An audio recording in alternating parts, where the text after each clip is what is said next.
let me show you how to mark the iMark way, which means no more pencils, no repetitive movements, no wasted time. Simply measure, push, and mark. Now, our Roman shade here is made of a heavy linen, and it has a lovely little ribbon trim on the bottom and a welt on the top. Now, I'm going to install it on this window. I've already determined that my casing is level. So I want the bottom of the board to be 2 inches up from the casing.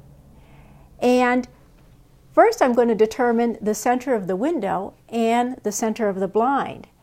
I've already determined that the board that the shade is mounted on is 41 1/4, and half of that is 20 5/8. So I'm going to measure over 20 5/8, and I'm going to mark the center of the board.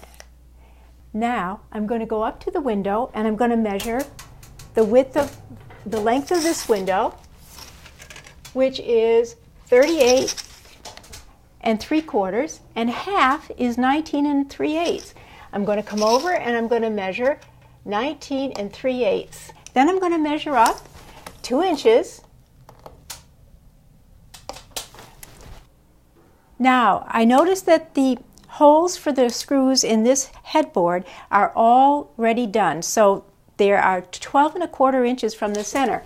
So I come back to my center, I measure over 12 1/4 on one side, and I measure 12 1/4 on the other. And then I'm going to come up 2 inches here and 2 inches here. So I have my marks for the height of the board. So now I'm ready for my shade. So I'm going to come down. I'm going to get my shade.